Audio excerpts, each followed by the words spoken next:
오늘 우리에게 주시는 하나님의 말씀은 누가복음 19장 1절에서 10절까지의 말씀입니다.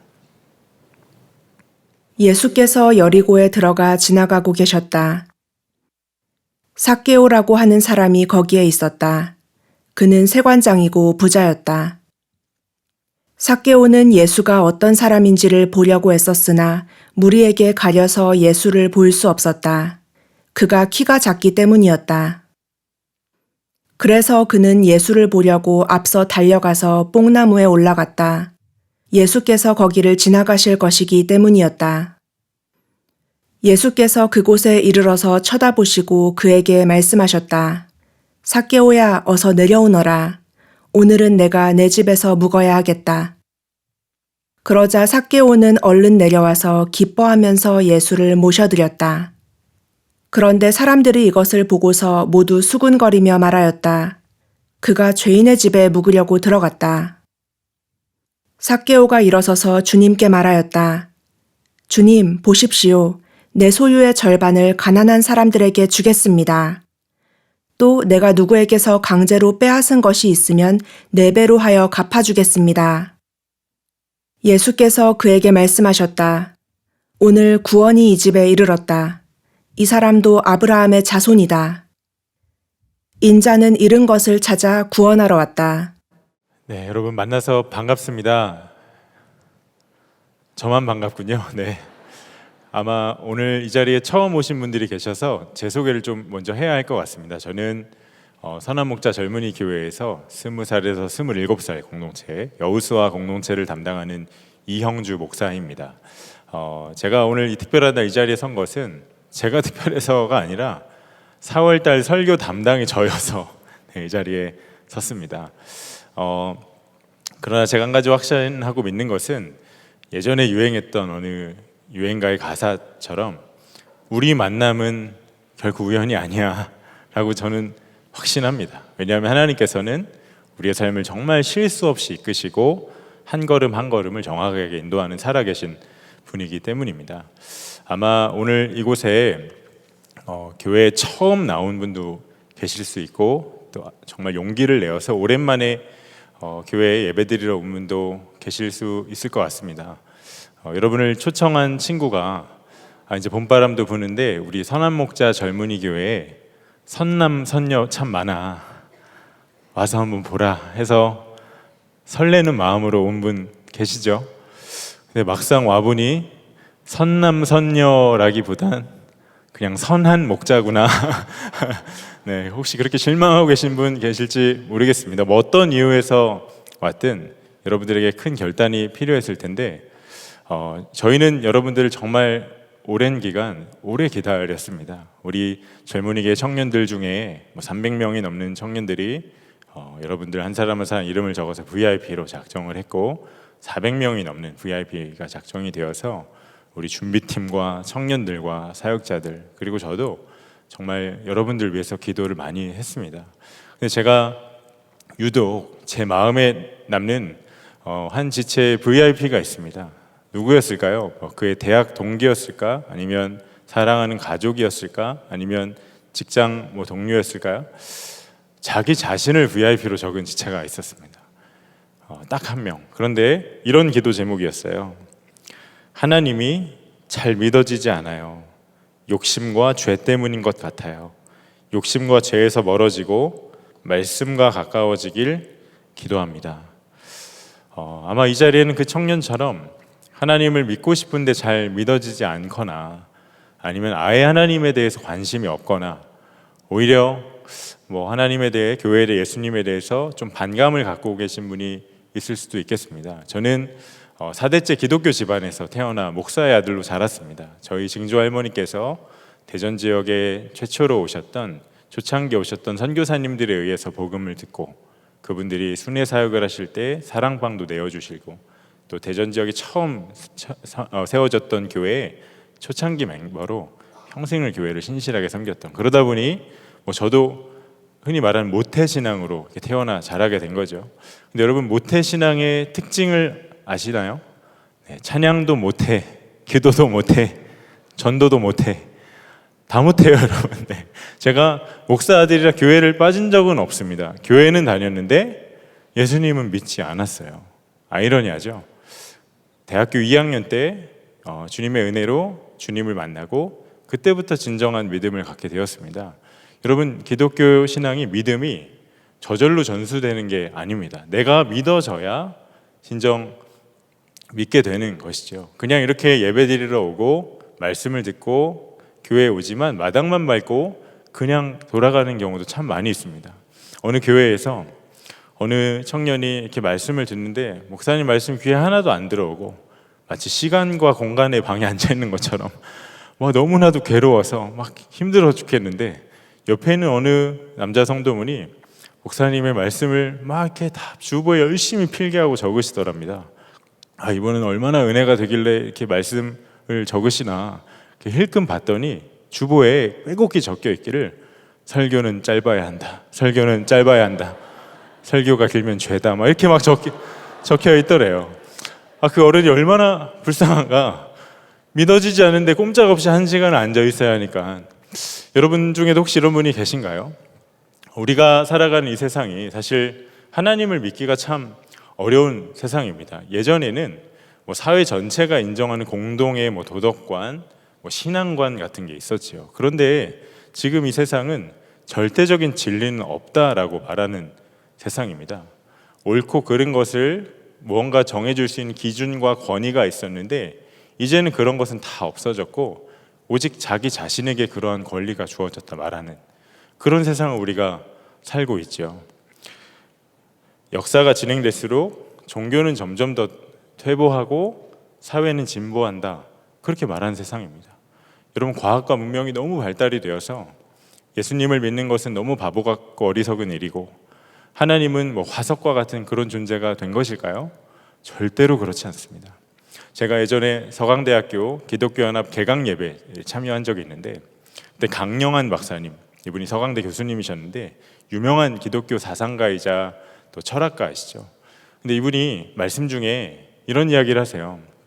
우리가 잘 아는 대표적인 무신론자들, 버트런트 러셀이나 리처드 도킨스 같은 사람들이 주장하는 그 이론적인 무신론자들이 주장하는 게 정말 하나님이 존재하지 않는다는 게 아니라 그들 마음 안에 하나님이 존재하지 않기를 바란다는 마음이 깊숙이 깔려 있다는 거예요. 왜 그럴까? 그 이유를 이렇게 이야기하세요. 그래야 내 마음대로 살 수 있으니까. 그래야 내가 하나님대로 내가 살고 싶은 대로 살 수 있으니까. 여러분, 요즘에 나는 신이다 이런 프로그램이 굉장히 화제가 되었었는데 거기에 나오는 이단 사이비 교주만 아니라 사실 모든 사람들 마음 안에 하나님을 거부하고 내가 하나님 되어서 내 마음대로 내 멋대로 살고 싶어하는 뿌리 깊은 그런 본성이 다 자리 잡고 있습니다. 왜 그럴까요? 그렇게 살지 않으면 징역이라도 받고 처벌을 받기 때문에 그런 겁니까? 아니요. 우리가 태어날 때부터 죄인이기 때문에 그렇습니다.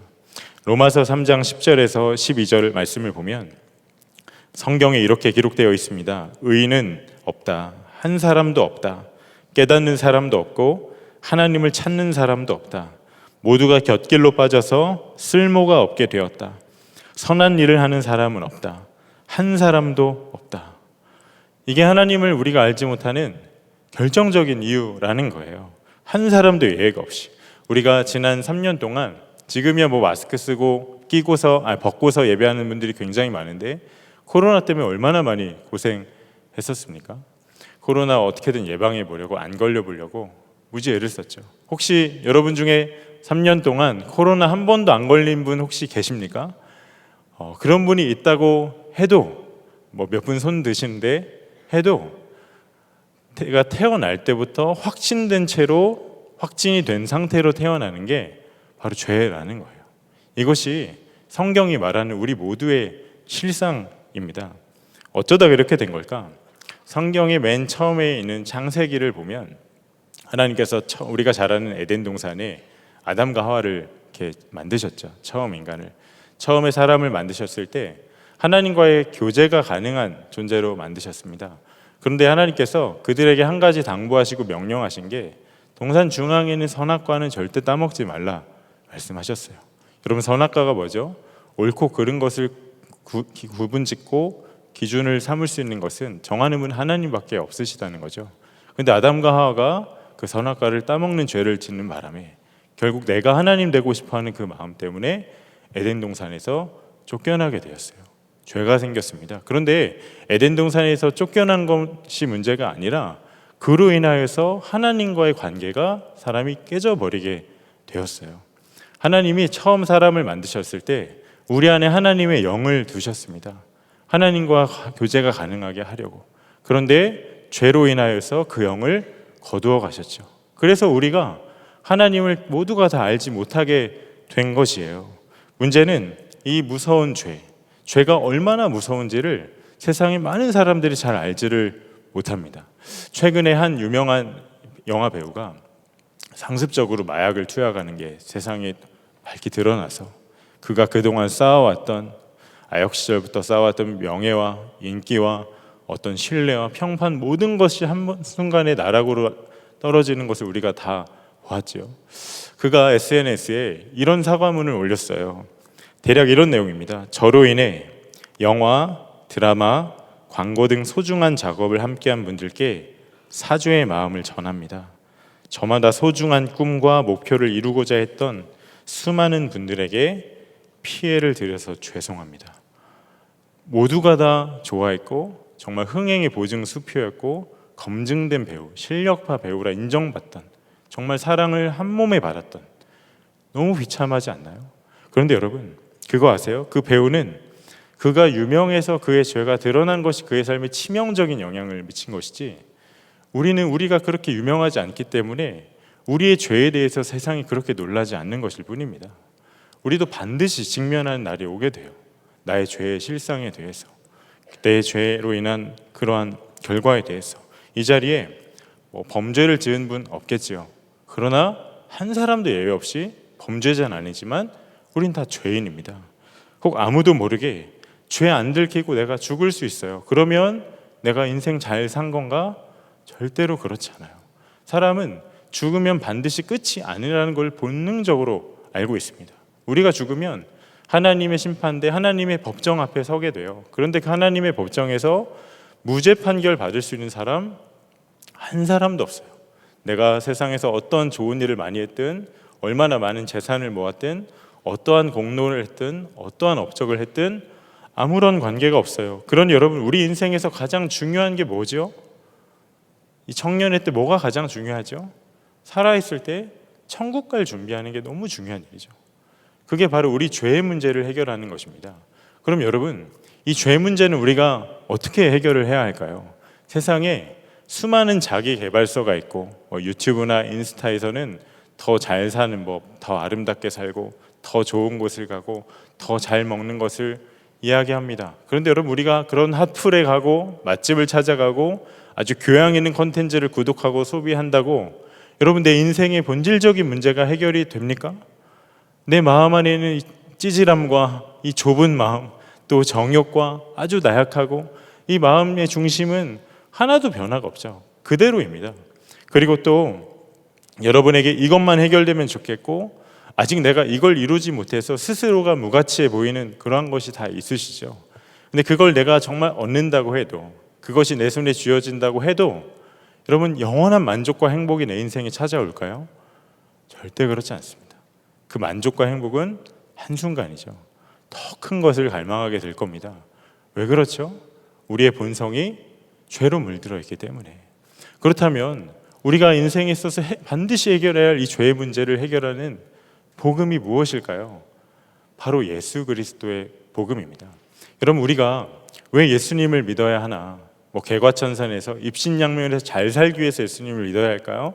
아니면 더 바르고 도덕적으로 살기 위해서 예수님을 믿어야 하는 걸까요? 아니요. 우리 죄의 문제를 완전히 영원히 해결할 수 있는 유일한 복음이 예수님이시기 때문에 우리가 예수님을 믿는 것입니다. 요즘 댓글을 보면 많은 청년들과 다음 세대들이 그런 이야기를 많이 써요. 기독교인들 너무 편협하다. 기독교는 너무 배타적이다. 어떻게 예수님만 믿어야 구원을 받나? 다른 종교들도 다 좋은 종교인데 왜 예수님만 믿으라고 하는 건가? 여러분 이게 어떤 혐오감을 주거나 불편한 마음을 일으키려고 그러는 걸까요? 그렇지 않습니다. 진리는 본질상 배타성을 갖고 있죠. 왜? 그 길밖에 없는 것이니까. 예수님이 이렇게 말씀하셨습니다.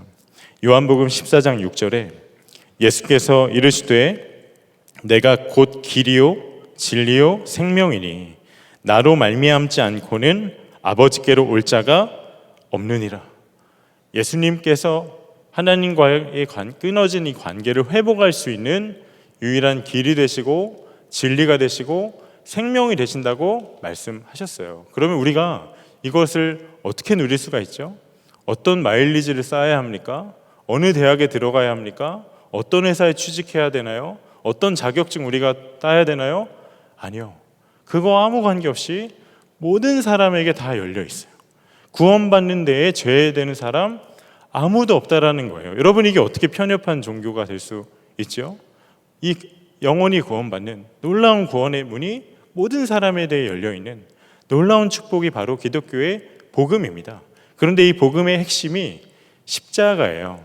여러분, 십자가의 의미가 뭘까요? 내가 죽을 수밖에 없는 죄인이라는 거예요. 그런데 예수님이 이런 나를 대신해서 그 십자가에 못 박혀 죽으셨다는 겁니다. 도대체 왜 그래야 하죠? 하나님이 나를 너무도 사랑하시기 때문에. 그래서 예수님이 나를 대신해서 내가 받아야 될 모든 죄의 진노를 십자가에 대신 치르시고 그렇게 죽으신 겁니다. 요한일서 4장 10절에 사랑은 여기 있으니 우리가 하나님을 사랑한 것이 아니요 하나님이 우리를 사랑하사 우리 죄를 속하기 위하여 화목제물로 그 아들을 보내셨습니다.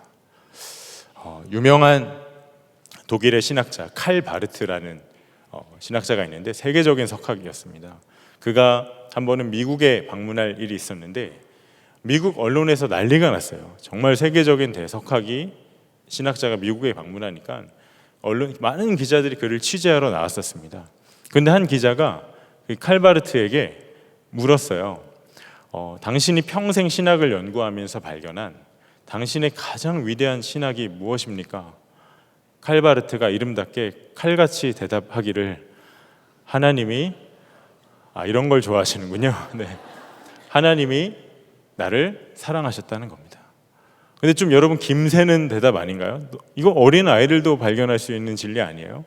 그런데 그가 그렇게 대답을 하고 그 기자들 앞에서 예수 사랑하심은 거룩하신 말일세 우리들은 약하나 예수 권세 많도다 날 사랑하심 날 사랑하심 그 찬양을 아주 잔잔하게 불렀답니다. 여러분, 어떻게 그 세계적인 대신학자가 그 석학이 그런 고백을 할 수 있는 거죠? 하나님이 나를 사랑하신다.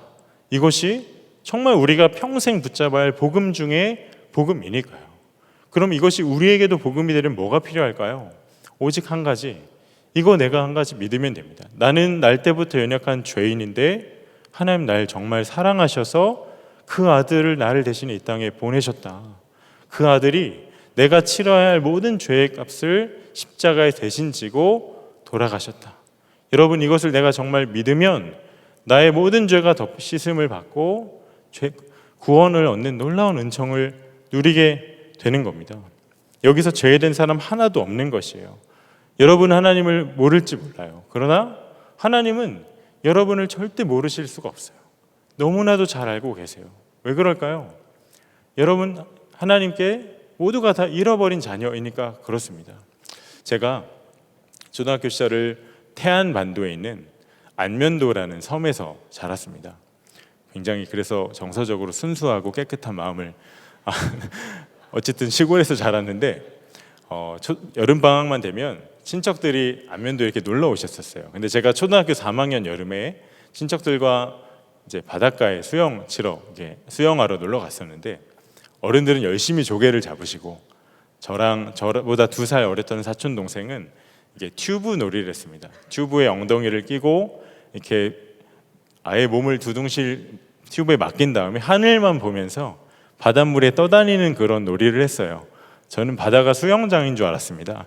근데 그렇게 목이 너무 막 한동안 놀다가 목이 아프고 햇볕이 너무 따가워서 고개를 들었는데 여러분 제 눈앞에 어떤 광경이 펼쳐진 줄 아세요? 세상에 망망대해가 펼쳐져 있는 거예요. 그 서해안은 이렇게 조수간만의 차가 커서 썰물 때 물이 쫙 빠지는데, 물이 빠질 때 제가 튜브 타고 있었잖아요. 같이 떠내려 갔던 거예요.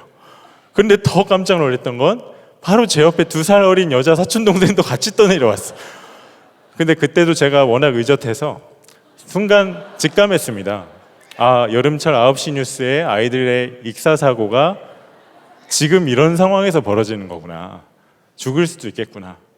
그래서 어떻게든 자세를 바로 잡고 사촌 동생과 이게 팔짱을 딱 끼고, 죽어도 같이 죽고 우린 살아도 같이 산다, 막 우는데 진정시키고. 근데 백사장은 점점점 물이 빠질 때라 점점 멀어져 갔어요. 그런데 여러분, 기적 같은 일이 벌어졌습니다. 한국지리 공부한 분 아실 텐데, 서해안에 사구라는 게 있어요. 사구, 모래 언덕이 바닷물 안에 있어요. 물이 왔다 갔다 할 때 모래가 같이 왔다 갔다 하면서 수심 2, 3m 되는 바다 어느 지점에 그렇게 모래가 퇴적되어 쌓여 있는 거예요. 그런데 그 꼬맹이 둘이 점점 떠밀려 가다가 모래 언덕에 발길이 닿아서 그 망망대에서 2발 딛고 서 있었어요. 할렐루야죠. 그때부터 정말 정신없이 소리를 지르면서 살려달라고 막 하는데, 여러분 그 상황에서 1분, 2분은 굉장히 긴 시간입니다. 누구도 우리를 구하러 오질 않아요. 그런데 어느 순간 저 멀리서 누군가 백마탄 왕자처럼, 백마탄면 빠져 죽을 수 있으니까 뭐 박태환처럼 막 수영 쳐서 누군가 막 물살을 가르면서 저희를 구해주러 오는데, 여러분 그게 누구였는지 아세요? 저희 아버지이셨어요. 나중에 알고 보니까 저희 아버지는 개엄밖에 못하십니다. 그런데 어른들이 정신없이 조개 잡고 있다가 누군가가 저기 애들이 떠내려가고 있다, 빠져 죽을 것 같다, 어머니가 뭔지 알게 됐고, 찾아보니 저랑 사촌 동생은 없고 아버지한테 먼저 말했답니다. 근데 열심히 조객했던 아버지가 어떻게 하셨을까? 주저하셨을까요? 난 개엄밖에 못하니까 여기서 수영 잘하는 사람 누구요? 막 조사해서 보냈을까요? 아니요. 뒤도 안 돌아보고 그냥 바다에 뛰어드셨대요. 아버지 때문에 살았어요. 백사장에 와서 정말 한숨을 쉬시면서 숨을 헐떡이면서 뒤돌아서 어깨가 푹 처진 채 걸어가신 아버지 뒷모습을 보는데, 그 어린 나이에 눈물이 핑 돌면서 알겠더라고요. 아버지가 나를 진짜 사랑하셨구나.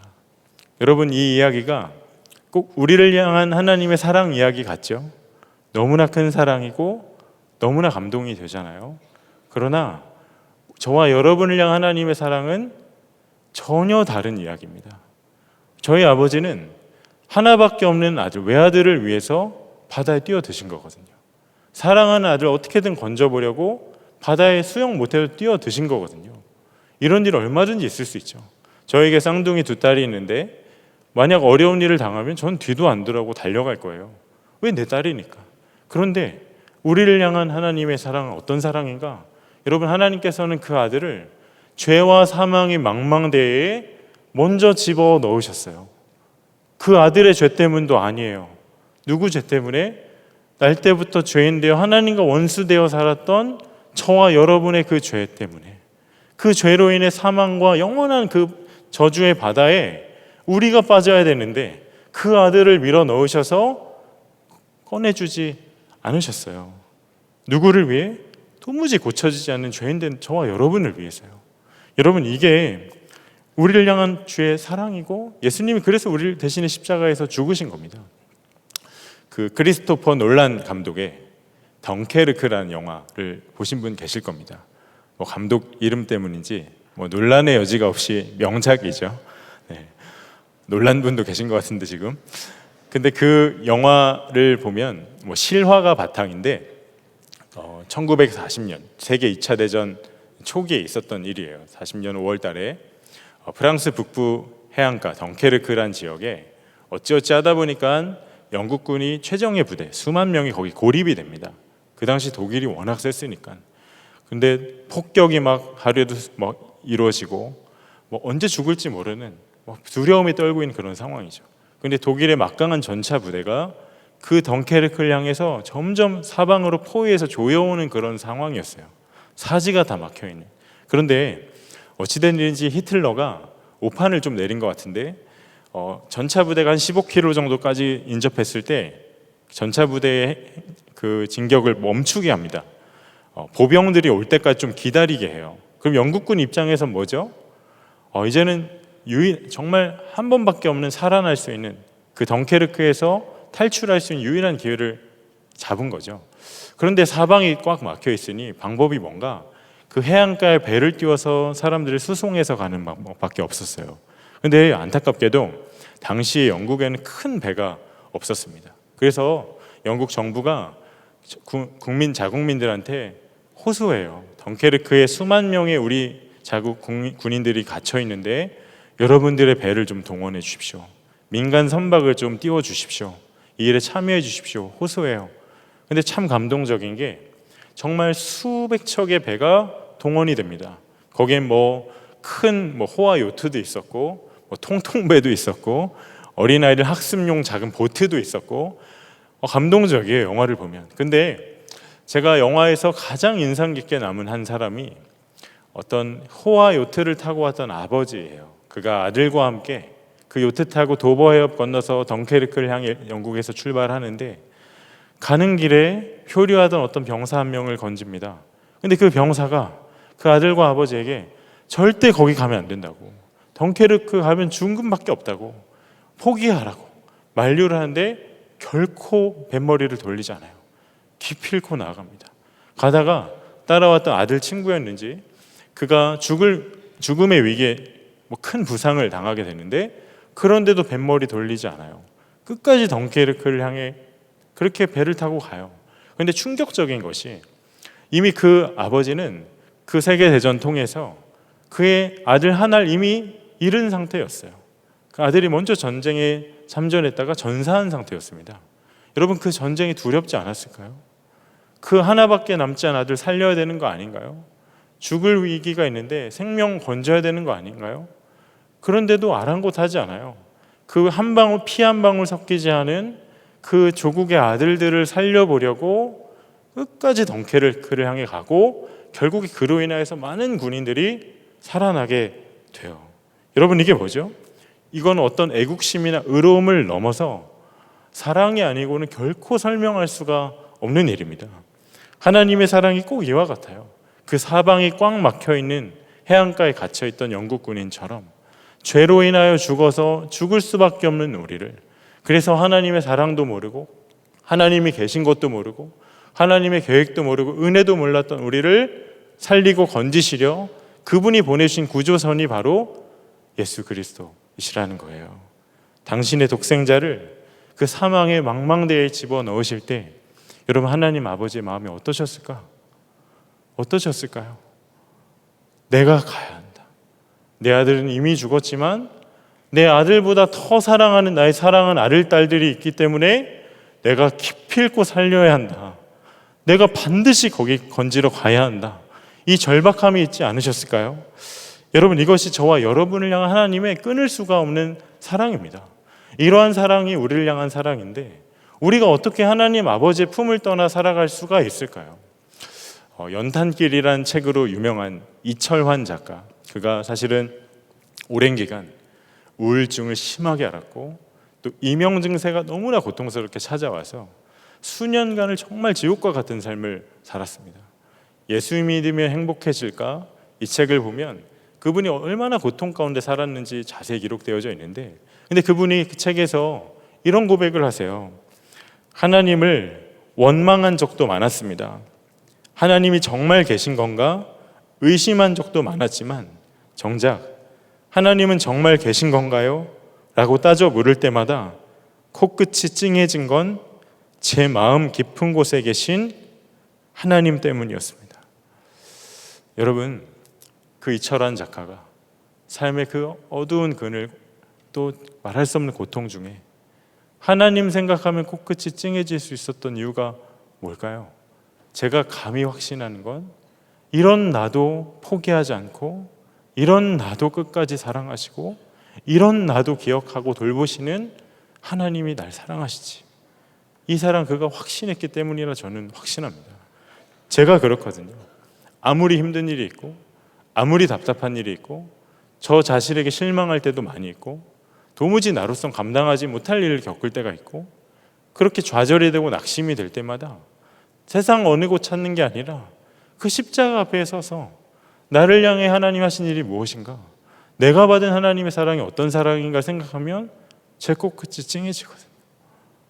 그래서 마음을 다시 추스리고 일어날 수 있고 하나님 날 사랑하시지, 그 묵상하고 생각하고 주님 바라보면서 다시 삶을 향해 다시금 새 마음으로 나아갈 수 있는 그 사랑, 여러분 이것이 저와 여러분을 향한 아버지의 사랑이잖아요. 성경에 그런 사랑을 받은 인물이 등장합니다.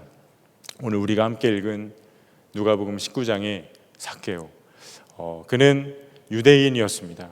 세번역으로 읽어서 세관장이라 나오는데 그 동족들의 세금을 걷는 세리였고 그 세리들 중에서도 장이었죠. 그런데 그 자리는 엄청 욕먹는 자리였습니다. 당시 유대는 로마의 식민지였기 때문에 동족의 그 혈세를 빨아먹는 정말 매국노 같은 사람이었어요. 그런데 성경에서 그의 특징을 한 가지 말하기를 그를 부자라고 했습니다. 사람들에게 아무리 욕을 먹고 평판이 좋지 않고 늘 그런 위태위태한 삶을 살아도 그는 돈이 많았어요. 아마 이런 마음으로 악착같이 살았겠죠. 돈만 있으면 되지, 돈만 많이 벌면 되지, 돈이면 다 해결되는 세상인데 그렇게 살았을 거예요.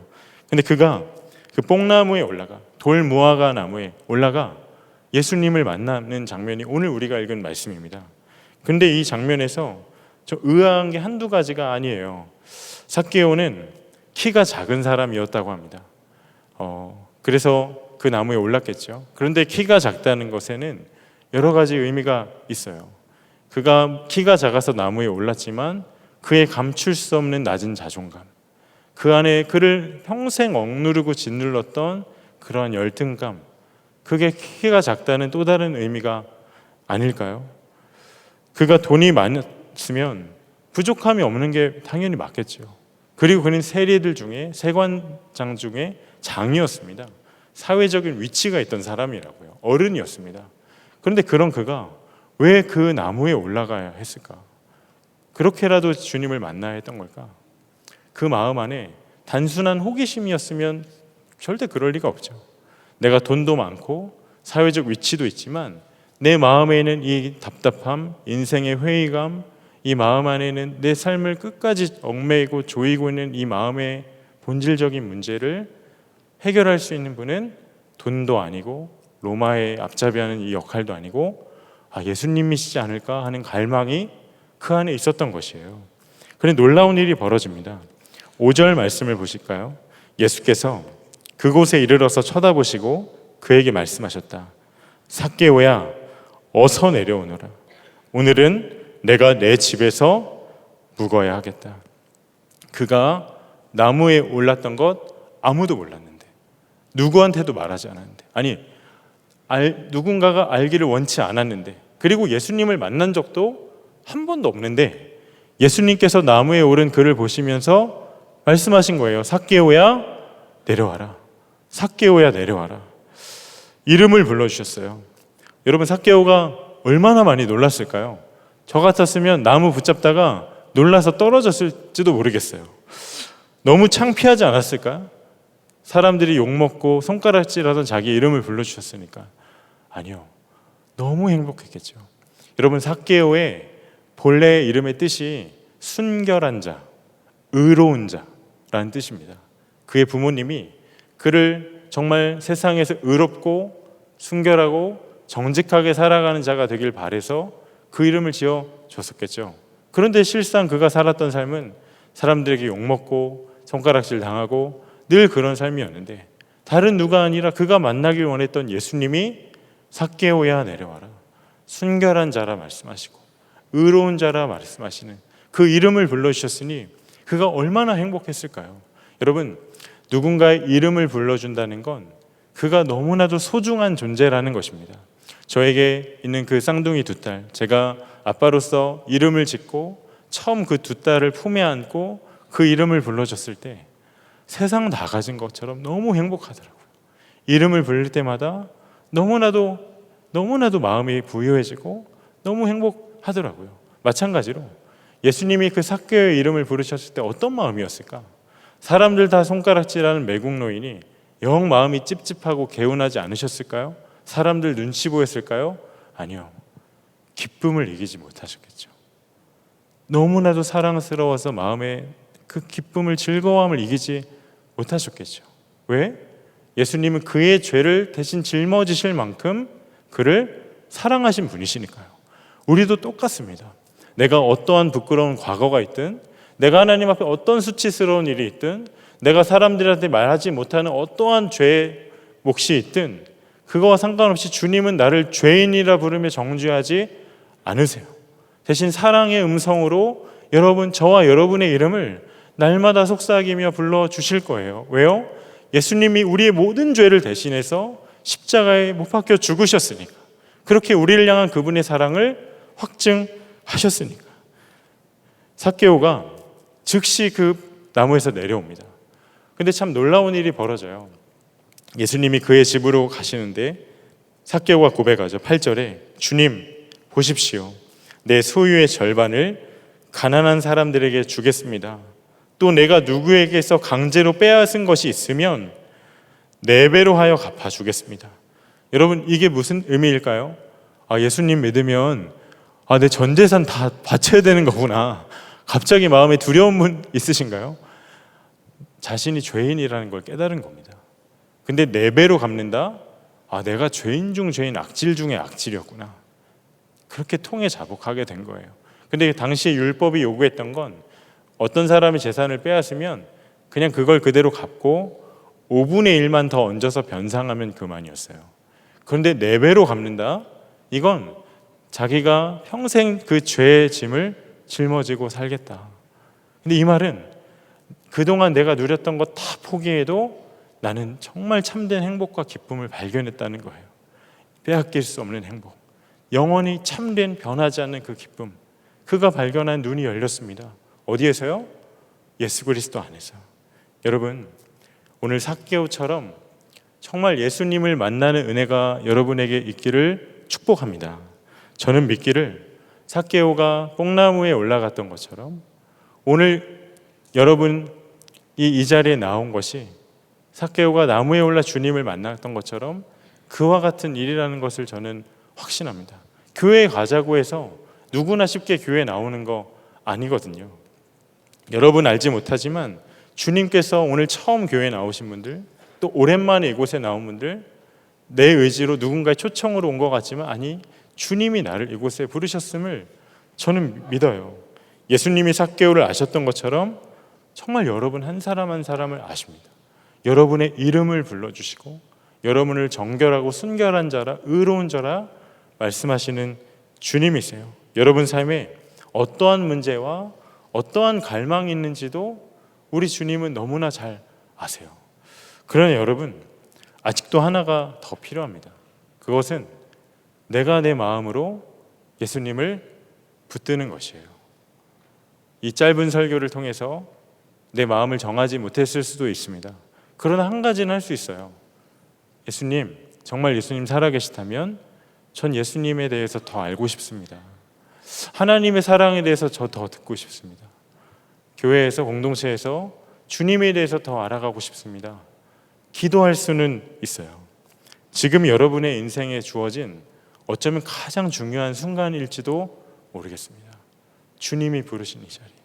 여러분, 행복의 시작 예수 그리스도이세요.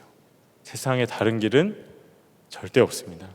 오늘 마음을 열어 주님을 만나 평생의 주와 동행하는 그 놀라운 복을 누리는 저와 여러분 되기를 정말 간절히 축복합니다.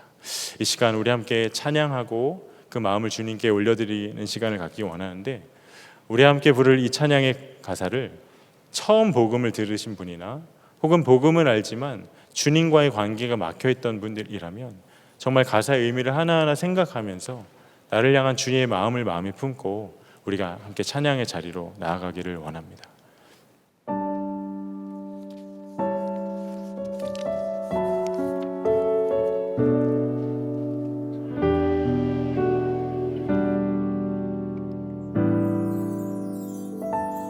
모습 이대로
가장 큰 은혜 주와 함께 동행하느니 주의 날개 아래 거하는 것 주의 임재 아래 거하는 것 나의 가장 큰 소망 나의 가장 큰 은혜 주와 함께 동행하니 주의 날개 아래 주의 날개 아래 거하는 것 여러분 그 주님을 신뢰함으로 나아가십시오. 주의 임재 아래 거하는 것 주님만이 우리의 참 소망이십니다. 나의 가장 큰 주님만이 우리 삶의 유일한 은혜이십니다. 주님만이 우리의 생명이십니다. 주님이 오늘 우리를 부르십니다.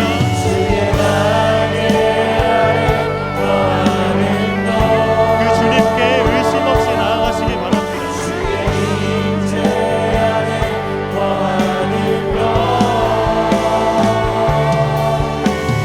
가장 큰 소망 나의 가장 큰 은혜 주와 함께 동행하느니 이 시간 우리 한번 기도합시다. 오늘 초청을 받아서 오신 분들 혹은 그렇지 않지만 오늘 예배 가운데 함께 오신 분들 중에 주님 오늘 제가 삭개오를 만나주신 그 주님을 만나기를 원합니다. 나의 인생을 나를 결코 포기하지 않으시고 나를 정말 자기 아들보다 더 사랑하신 하나님의 사랑에 내 인생 전부를 두기를 원합니다.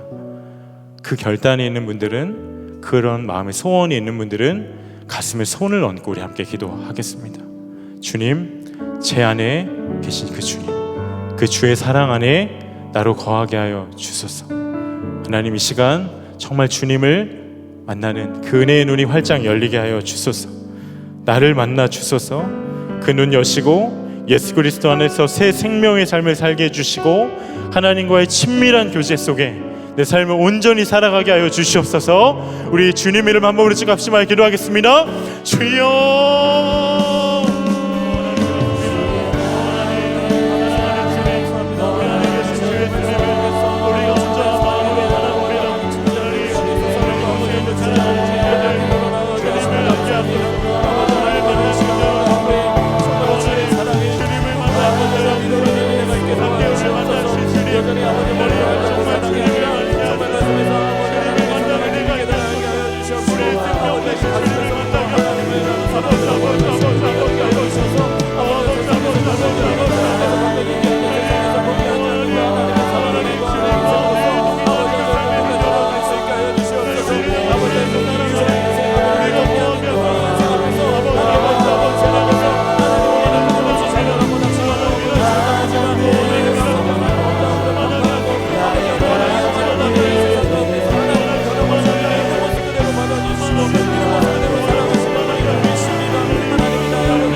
우리 한 가지만 더 합심해서 기도합시다. 젊은이 교회와 나 자신을 위해서 함께 간절한 마음으로 기도하기를 원합니다. 오늘 VIP를 작정했지만 오지 않은 여전히 마음 가운데 품고 있는 VIP가 여러분 너무 많이 있으실 겁니다. 사실 내가 작정한 그 명단뿐만 아니라 내가 학교에서 만나는 그 한 사람이, 내가 직장에서 만나는 그 동료가, 내가 가정에서 만난 아직 주를 알지 못하는 사랑하는 가족과 부모님이, 형제 자매가 나의 VIP이기도 하고 하나님의 VIP입니다. 주님, 우리 젊은이 교회가 정말 세상에 복음을 전하는 일에 막힘이 없는 은혜의 공동체가 되게 하여 주시옵소서. 하나님, 삭개오를 만나주신 주 예수님의 그 은혜가 내가 나아갈 학교와 직장과 가정 안에 충만히 임하여진, 내가 세상을 향해 펼쳐진 메시지가 되고 복음의 전병이 되어서 주의 사랑을 전할 수 있는 복음의 증인으로 나를 사용하소서. 우리 공동체를 사용하여 주시옵소서. 우리 주의 이름을 한번 부르짖고 합심하여 기도합니다. 주여, 하나님,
찬양합니다.